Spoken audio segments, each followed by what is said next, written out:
Hello, everyone. Thank you for joining today, and welcome to our Purpose and Meaning at Work panel discussion. My name is Jennifer Ayers, CEO of Senscient, and with me today is my colleague, Jennifer Sear. And we've brought together some leaders that have some great perspectives and insights on how creating purpose and meaning is relevant in the workplace. We're excited about this subject because, let's face it, arguably having a sense of purpose could be one of the most important aspects of us as human beings. And so we do spend a lot of time at work. So let's talk about our purpose at work. We believe at Sentient there are different ways to help individuals discover and create meaning or a sense of purpose, and we'll explore those today. We're really thrilled because one of our panelists is our very own Steve Van Valen, a global thought leader in this space who recently published the book, The Search for Meaning at Work, which explores this topic in detail and gets into the things that amplify meaning for us at work. We're really excited that you've joined us today, and we have many folks from all over the place. So if you're joining us live today, please drop in the comments where you're joining us from. And if you have questions, we do intend to take some questions from our audience. So we've got some interesting questions to get started. And if we don't get to all the questions that we have asked of us today, I'm sure we'll keep this conversation going because it's one of the subjects that we're particularly passionate about. All right. Well, to open our discussion today, I'm going to hand it over to Jen Sear. Jen? Great. Thank you, Jen. I'm happy to be here on the panel with all of you. As Jen mentioned, my name is Jennifer Sear.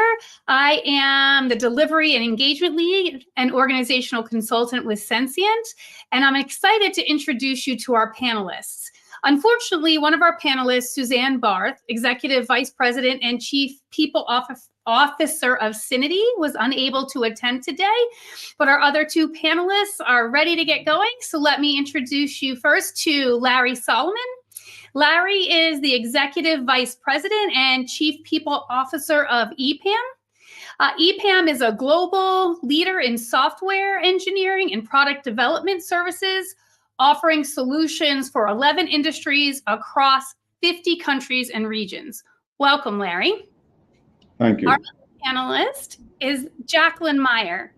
Jack is Chief People Officer for Boll & Branch. Boll & Branch sells the highest quality beddings, towels, furniture decor, and more, sourced organically for the common good. Welcome, Jack. Thanks, Jen.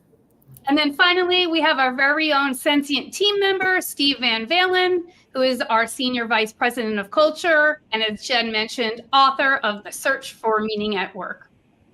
All of these leaders have impressive backgrounds, so I strongly recommend you check them out on LinkedIn, as we won't dive deep into their backgrounds today so that we can have plenty of time for our discussion. So without further ado, I'd like to jump right in and ask our first question. I'd like to ask each of our panelists to comment on what personally amplifies or gives you meaning at work. This can be in your current work experience or generally throughout your career. So let's start with Larry. Thank you, Jen. Thank you, Jen. I didn't double say that. I was thanking two people there. And it's a pleasure to be here. So thank you for having me. And for those that have joined, I appreciate you taking your precious time and joining us all today. What gives me meaning at work and purpose at work?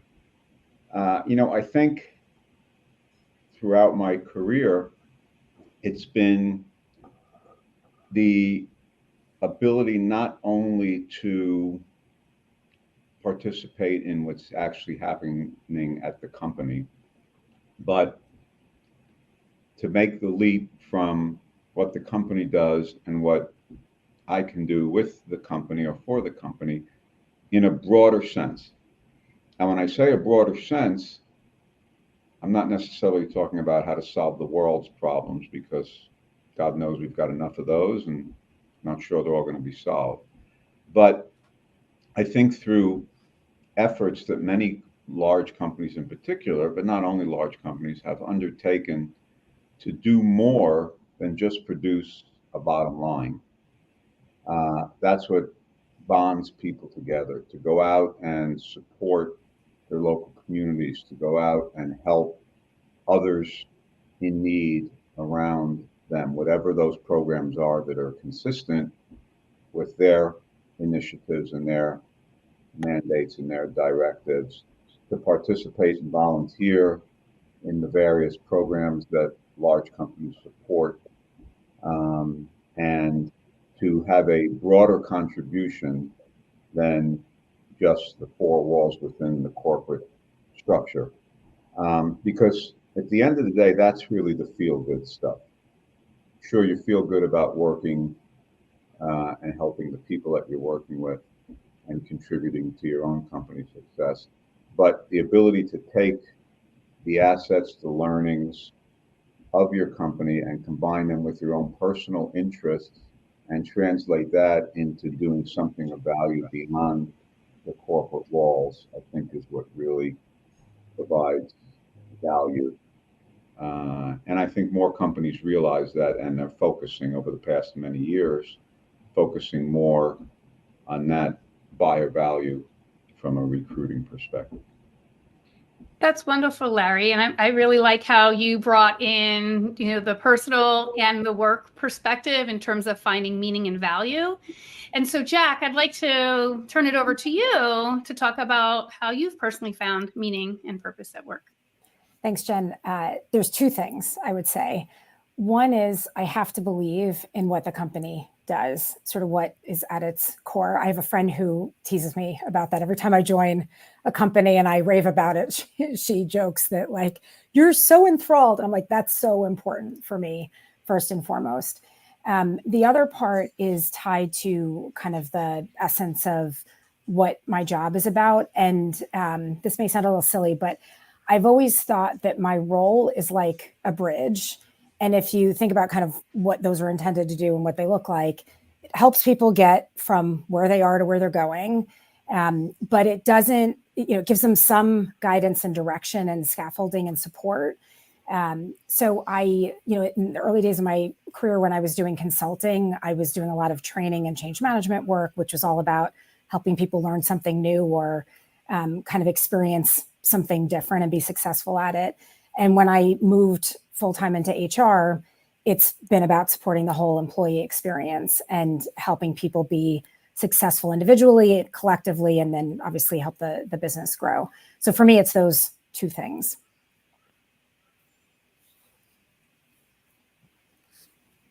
Oop, Jen, I think you're on mute. Thank you.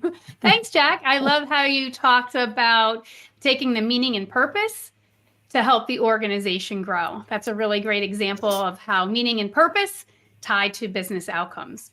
And so at this point, I'm going to turn it over to Steve to talk about how he finds meaning and purpose in his life. Yeah, I'm probably not alone in this. I think when I really reflect on that for myself, it's about leveraging my own personal strengths. And when we understand that about ourselves, then we can be really purposeful in going after it. And so my strength is creativity. I'm a creative soul. I love ideas. I love to use them to the next level to sort of unlock things for people, whether it's, problem solving together in the trenches, or just, in the work that I do as facilitator and speaker, kind of turning on the light bulbs for people in a creative way. So I've always pursued that in my life. I designed and patented a product and launched it on QVC, and I use gardening as part of my strengths of giving self-satisfaction, of using my design and my eyes to design those kind of things. And I've started 5 LLCs over the course of my life because of that pursuit, trying to be, to leverage my strengths and my creativity. So that's when I'm most fulfilled, for sure. Great, Steve. Thank you. I appreciate you talking about how you're leveraging your strengths and your meaning and purpose through creativity. And speaking of creativity, you are an author of the book, Finding Meaning and Purpose at Work. And I'm wondering if you could talk a little bit about how some of the meaning amplifiers work for individuals in an organization.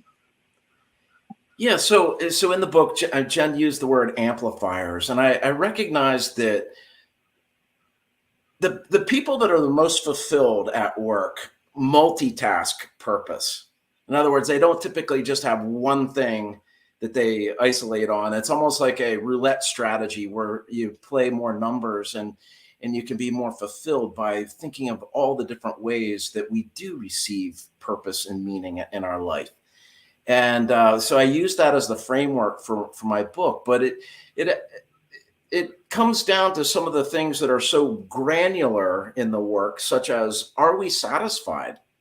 Do people get to feel like they can make a difference in influencing people? Do they feel respected? And how is my relationship with my work partner? That we all have sort of that elbow to elbow work partner that we typically work with and for, in a sense. We don't want to let them down. A relationship with our team and our manager. And some people are highly motivated by their department. Their department has a really great purpose and they want to be hard charging on that. And then, Larry mentioned sort of seeing how the work feeds into the company amplifier, and then the community, all the way out to world society, and even the way our work sort of satisfies our deeper calling in life. I call it spirituality. We all have a spirit, and it's whether or not we feel satisfied there. So those are sort of a design thinking way of looking at the work experience, that all of those things are in play for each of us, and each one can be turned up a little bit. Some are a little bit more important for others. Then, we're all unique and different with our amplifiers and what really motivates us.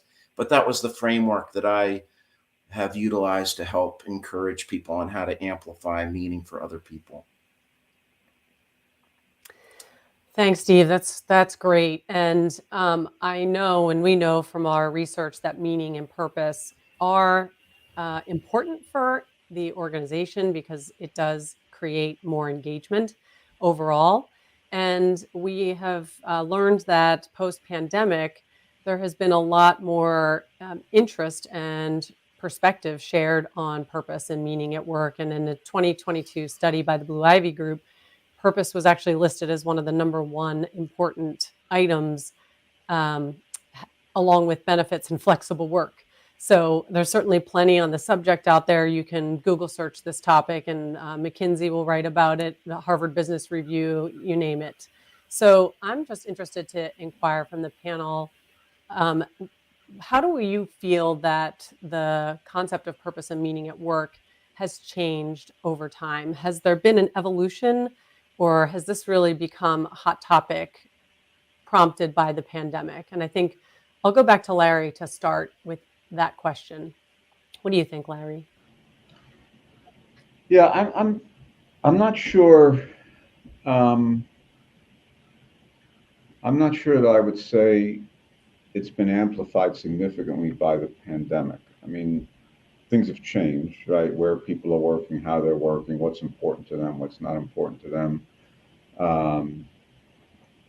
through the pandemic. But I think, I've seen over the past, I don't know how many years, but more than a few, that employees, people, they want to do more, and they want to understand more, and they want to know how what they're doing can contribute, as I said before, beyond just the four walls of their company. And I think as we as a society have focused more on that over the past many years, that's kind of filtered into how companies and how employees are able to interact. And when I remember when I was looking for a job back in, let's just say a few years ago, this whole notion of, corporate and social responsibility, it was there, but it was like in the fine print. Nowadays, it's a headline, and it's very difficult to not only recruit people but engage people and retain people without that broader perspective and without that broader opportunity to contribute. once again, outside of their own little silo or their own little world, and for the company that they're working for to support that, enable that, encourage that. And I'm not only talking about, providing financial resources to do that, but, providing the time, providing the opportunities. Like I tell people here at EPAM, get involved with something. Everybody's got some interests. Like there's enough stuff out there that, if you don't like this or that, there's something out there that interests you. Get involved with something. Because I think we as individuals have an obligation to contribute, more broadly than just our own little worlds. That's great. I love that observation. And I tend to agree with you that I think it's becoming, it has been a topic that has started to get more visibility over time. And being able to even tie some of those connection points back to business outcomes becomes a win-win conversation for both the individual and the organization. So thank you for sharing that. How about you, Jack? What do you think? It's interesting because I would agree. I think it's always been important, but there's more public attention on it now. Some of that I think might be driven a little bit by the generations entering the workforce. It's very, there's research that shows it's really important to them to work for places where there is a clear purpose. I was thinking about this topic. There's work I did in the early 2000s when I was at Accenture, where we were helping New York City build like private sector quality customer service center, call center, that if you were a citizen or a visitor, you could contact, and no matter what your question was, somebody would help you. And the sort of mandate came down from the mayor to do this. And the team was a blend of us from the consulting side and folks from the city. And the kind of launch date milestone got accelerated. And we were all just like, oh my gosh, how are we going to make this happen? But because everybody working on it, no matter what team you were part of or what role you had, believed so strongly in the benefit that this would provide the city, everybody was really motivated to make it happen. So, and that was, more than 20 years ago now. So I think it's something that's just inherent in people. We want to believe that we're doing something that matters. And when you get a group that's tied together by a common purpose, it's that much more powerful. Oh, I love that. And real quick, just a reminder for folks that are tuning in, feel free to put your comments or questions in the chat as well. We've had some people introduce themselves, so great to see you out there. So thank you very much. I love this comment that you raised, Jack, around mattering and feeling like you matter. So I'm going to turn it over to Steve to share some of his own observations on why mattering is important. And Steve, if you have a point of view on whether the pandemic has accelerated some of this conversation and dialogue, please feel free to weigh in on that. Sure. Yeah, I think there's been a confluence of at least two things that have happened in the last 3-4 years that really stand out as to why this is, extra vital. I'll just put it that way. Number one, the generations of the millennials and Gen Z came out of school with a different set of expectations for what the work experience should be like. And a lot of those were those big amplifiers, wanting to see how their company benefited world society and the community, to give back and be green and things of that nature. So they kind of came into the workforce sort of already pre-wired for that. And at the same time, boomers became more aware of it, and Gen Z as well. So that's one major thing, people seeking it out. And then two, I think from the pandemic, all of us, let's face it, reflected on what was most important to us in our lives. And I think when people started maybe spending time at home, if you had, the ability to, to be remote from home, you saw things about your family and your loved ones that you maybe never saw before. And you started thinking a little bit differently about, well, what is the meaning of my work here. Those are the people that really matter too. And maybe I forgot that a little bit. So you have both of those factors. At the same time, the other societal factors of social media and whatnot, people sort of feeling in politics, feeling like they're doing a little bit of this. There's less of that empathy with each other. And so it sets up the conditions for a juxtaposition where if you feel that somebody can make you mad, or that they give you that sense of respect, that that open-mindedness to listen and to be appreciated, that it stands in high contrast to maybe this world lacking empathy that's gotten a little bit more edgy with each other. And we see the things that are happening in the world too right now, which is just another turbocharger of that. So I'd say those two things plus the third has really made a difference, and in this discipline being a vital factor for people at work. That's great. Thank you, Steve. And we're taking a question from the audience today. Let me pose this to you, Jack. What's a major blind spot that leaders have about meaning at work, and how can leaders drive change that sticks? I guess a couple of immediate thoughts come to mind. One is, and a little bit tied to what, Steve, you were just saying about empathy, recognizing that what's important to one person might not be the thing that's important to you. And so, as a leader, understanding the individuals on your team, those that report to you and kind of all the way down into the organization, to know where there are things in common and where there might be very specific things. And so that way you can be thoughtful around how you support, develop, recognize folks on your team in a way that helps them connect to the thing that they find meaning in. And then I think the other part that comes to mind around that is helping people always understand the broader context they're operating in. So what are the company objectives? How does what the individual is doing fit within those? Because then back to that point around kind of helping people know that they matter, they can see that what they're doing day to day has impact on helping whatever the company is doing achieve its objectives. Yeah, and I would just add to that I believe, Jackie, it's at all levels too, whether you're the CEO or the person that just started with the most entry-level position. This is a universal principle that everyone wants to matter and has the ability to feel that from others. It's such an amazing opportunity.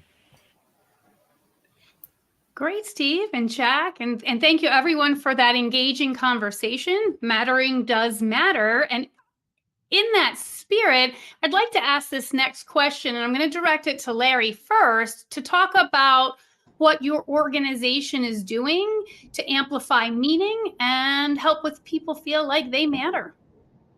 Thanks, Larry. Yeah, I don't want to sound, I don't want this to sound too much like an advertisement for my company, but I think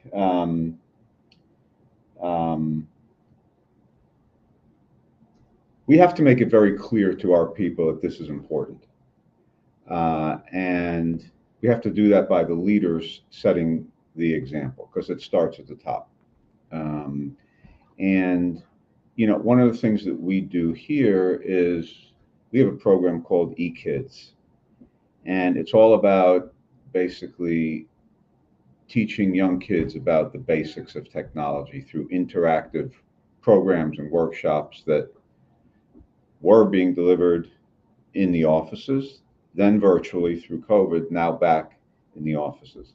And not only do we encourage our people to participate, but we oftentimes reward people and recognize people. And when I say reward, it's more in a non-financial way, but we recognize those people that continue to participate, and we make a big deal out of their continued participation to show others that it's important.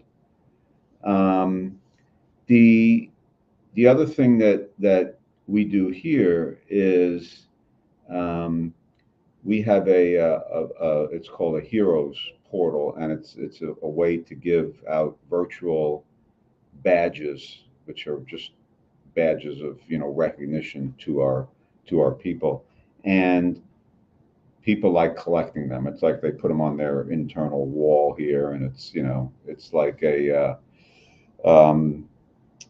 somebody in the military that's decorated with all the different badges on her or his uniform. It's like a wall of honor, and we also actively encourage our people to give their colleagues these different badges for their participation in events and activities outside of the workplace. And I think it works because our people here are quite active in their local communities with the programs that we support, and in the programs that we don't necessarily support on a global basis, but we make the time and we make the effort and we enable our people to do those things outside of work. So those are just a few things that we do here. We have a lot of other programs, but one of our marquee programs is the eKids program that we're quite proud of. Thanks, Larry, for sharing that. And I'm really glad that you were talking about the Easy Kids program, because coincidentally, I know someone whose kids benefited from that program and helped them find meaning and purpose at work. And I want to comment on not just the program aspects, but also what those types of programs mean for business outcomes. Because when individuals are finding their meaning and purpose at work, they're also building their identity and helping to find meaning and purpose in their life. And in this current state of hybrid work environments, global connection, it's not just that work and life blur, but they need to blend in order to focus on the whole individual. And as leaders, we have the opportunity to help our employees blend those components. So the next question that I want to throw out there is, when we're thinking about how as leaders we can help individuals find meaning and purpose at work by creating the necessary cultural conditions, I'd like to ask, what's your perspective on the impact to your customers when your team members have a stronger sense of purpose and meaning? And Jack, I'm going to start with you on this one since Larry just spoke. Thank you. Happy to. It's actually an incredibly important part of our company and brand. We, no matter what our job is, believe strongly in creating an incredible customer experience. And for those of us who have roles that might not directly interact with our external customers, teams like mine, we think about our employees as customers. And it's interesting, because it's so core to who we are, there's some things we do to try to find moments to help everybody stay connected. The holiday season is the most important time of year for us as a company, and to get everybody excited and rallied around it together. We had a pep rally of sorts where we helped everybody become familiar with and get excited about the creative campaign they're going to see from us as a brand out in the market, and then understand what are our key targets over the course of the next few months. And then we wrapped the session with employee activity where every one of us got to write handwritten notes of thanks to customers who had left us really positive reviews that accompanied a small gift to those folks. And so even though, some of us, again, might not talk to customers day to day, it was such a wonderful way for us to feel connected to them and reach out to them. And we've gotten even some notes back from folks that we sent thank yous to. So a wonderful way to stay connected there. The other thing I would mention is, as a company that has some retail stores, we try to give our store associates sort of parameters to work within to surprise and delight customers, but then leave it to them as they get to know those folks to figure out what would be meaningful. So instead of it feel like every single time you're doing the exact same thing, it's very targeted around that particular customer as an individual. And we were founded on this premise that we want to treat everybody with dignity and respect and kindness, our customers, our employees, the factories and farmers that we work with. And so just think, some of those are just really good examples of how it doesn't matter what you do or what job you're in, it just carries through how we operate day to day. Great. Thanks, Jack. I love how it carries out in the day-to-day so that it just becomes a part of the embeddedness of the way you do business at Bold and Branch. And so, Larry, I'm going to turn to you to see if you have any comments around the perspective related to customer impact on the work you do with meaning and purpose. Well, not only do our customers appreciate this, but some of them expect it. And, the best type of opportunity that we have is when we're working jointly with a customer on a campaign. As an example, we work actively with Estee Lauder, currently around breast cancer awareness, as an example. And we have other clients that come to us and want to partner with us to work jointly around the specific initiative that's either important to them, important to us, or important to everyone. So I think the direction that, since this function falls under me as well, this CSR function, the direction that I give to those employees that are working in that area is to go find opportunities to work with our clients and engage them in a common initiative, a common program, a common purpose. I think those are the best types of opportunities that we have to share our experiences, our interests, the passion that our people have for certain things. And it's great when it overlaps with what one of our customers is involved with as well. I love that example, Larry. Thank you. And actually reminds me of an example that we are experiencing with Suzanne, who unfortunately couldn't be here with us today, but we worked in partnership to uncover a program to help their people and some of the work that they're doing to develop their culture. And it in that co-creation process, it was very powerful. I think, at least internally, our team felt much more connected to the client and much more connected to their purpose and what they were trying to accomplish. So I love the examples that you shared with regards to engaging your client in the variety of ways that you engage them. So thank you. So Steve, I'm going to turn it over to you. I would love to hear your feedback about some of these examples that we're hearing related to the various amplifiers that you've identified over the years of research that you have conducted. Yeah, just inspired by what Jack said about getting close to the customer. I think it's an absolute truth to say the closer you can get your employees to the customer, the more purpose they will see in their work. So this opens up a whole can of creative whoop ass on all of us as practitioners in this field to say, what can we do to get our employees closer to the customer? So part of that could just be helping to educate them on what are the demographics. What is their motivation for buying from us? Like, what is the competition like? And again, this is something that we did at QVC at all levels to help people understand who the customer was. And it just was a rallying point for us.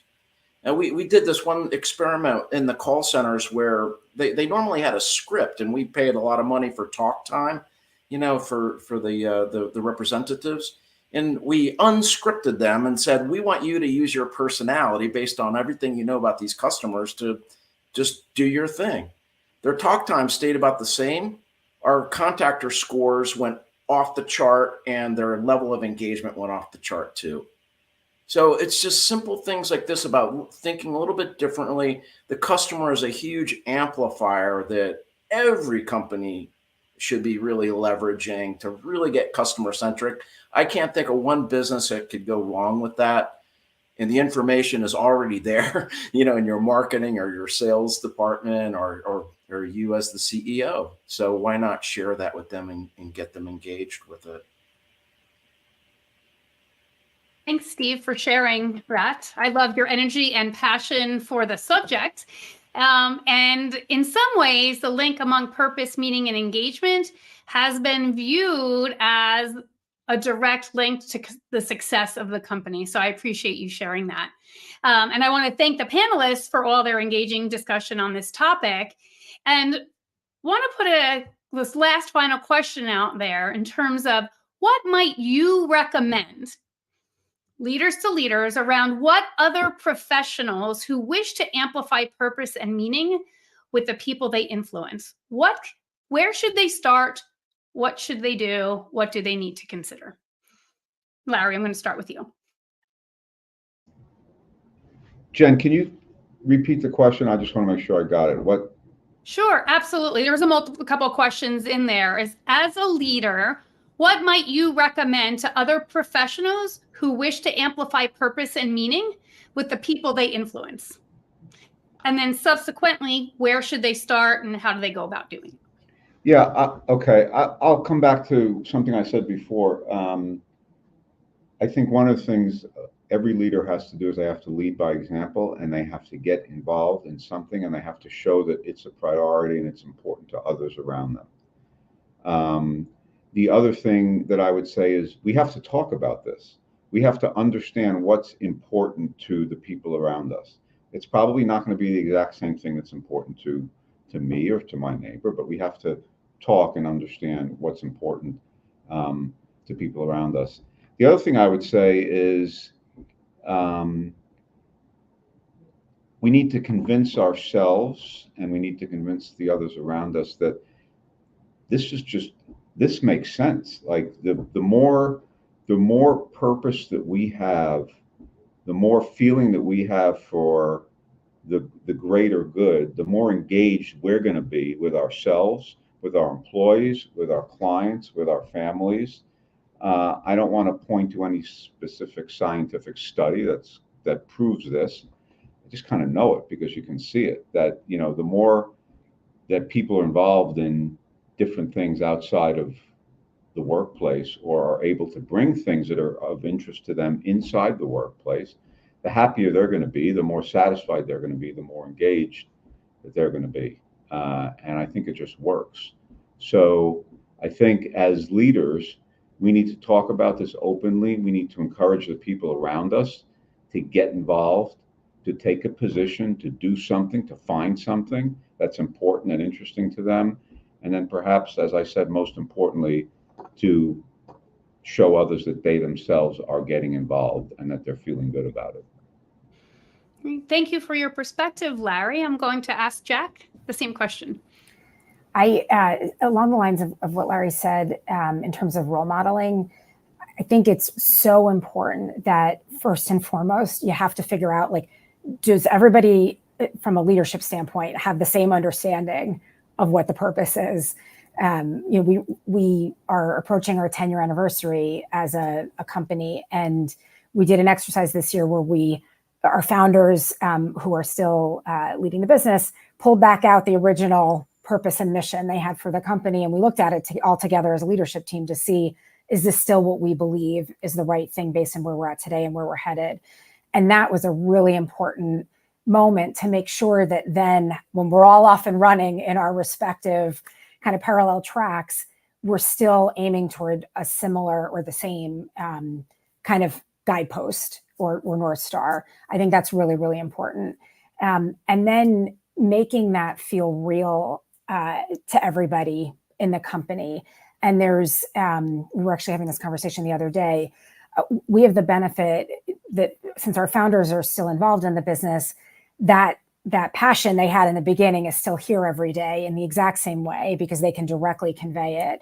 And so they play a really important role in helping it feel very like alive and a living, breathing thing to keep everybody engaged around.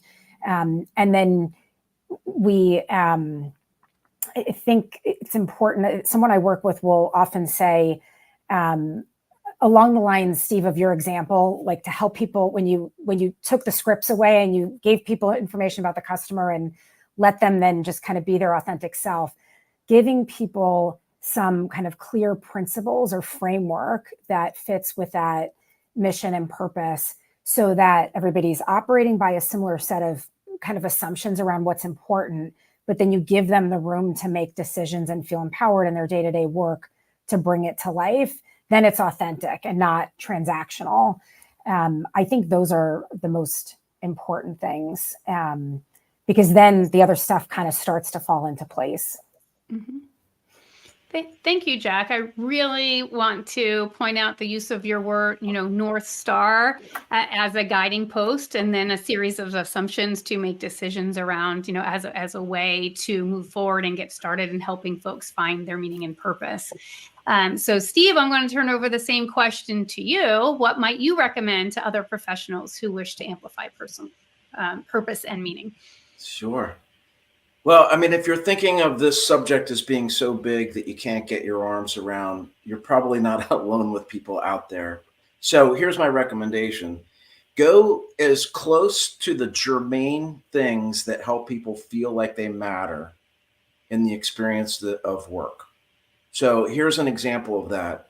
Just helping your employees know how to appreciate each other. So I know we have great programs and we can give money and, interesting things. Those are wonderful things that support appreciation and recognition, but it's actually making it part of the fabric and the expectation of, like, we want to appreciate each other because we came here to do great work. None of us came here to slough off and not do a good job. We're doing it all the time. And yet sometimes it just goes by the wayside. We never hear that from each other. Or I may just walk by and say, great job, as opposed to really laying out, like, what did I observe? What could I really show them that mattered in the way they did their work? So guess what? That's free. And we see it everywhere we go. And it takes a lot of practice. It takes a lot of discipline for people to actually feel comfortable to give that appreciation to others. But that's something that, we're absolutely committed to help grow and teach, through our work, because we feel it's so important and it's so, germane to the actual experience of work itself. Thanks, Steve, for sharing that. And I really like your use of the concepts of meaningful recognition and appreciation to really catch people doing things right in the way that inspires meaning and purpose that links to those business outcomes and customer and organizational success. So thank you for sharing that. At this time, I want to thank all of the panelists for their time today, for their insights and thoughts. I have learned a tremendous amount from each of you in terms of your areas of expertise and all of the wonderful things that you're doing for your company. I've enjoyed this session. And at this point, I'm going to turn it over to Jen Ayers to close this down and to talk about a few things from Senscient. Great. Thanks, Jen, so much. And really a wonderful discussion today. Thank you, Jack, Steve, and Larry for coming out. We intend to keep this dialogue going because we feel very strongly that this is relevant. I love what you said, Larry, like this just makes sense. This is something we can't deny, we can't ignore. And as Steve mentioned earlier, there are different ways to discover meaning at work. It doesn't mean that you have to go work for an organization that's solving major, huge problems in the world. There are all sorts of ways that we can extract meaning at work and hence meaning in our lives. So, and Jack, thanks again so much for your insights on why it matters and how it impacts our customers. So we learned a lot in this discussion, and I'm grateful for all of you participating today. And for those of you who were with us today live, we do have a special limited time offer. So if we can just pop that up on the screen, we would like you to experience this wonderful impact of what it feels like to discover meaning as a group. And so we're offering for you for a limited time to have you and one of your, up to 15 of your team members actually participate in a special Meaning Maker experience led by yours truly. And act now, because we have a great promo rate and we've gotten some wonderful feedback from our clients that have really seen some significant impacts from this kind of experience. So thank you so much for joining us today. We are grateful that we had the time to spend with our panelists and with you, our listeners. And this will be on our YouTube channel and on our website as well. We also have a podcast out there called Survive and Thrive. It is under our former company branding, and that is just something to be aware of. But we are looking forward to continuing this dialogue going forward. And thank you very much. Have a great day.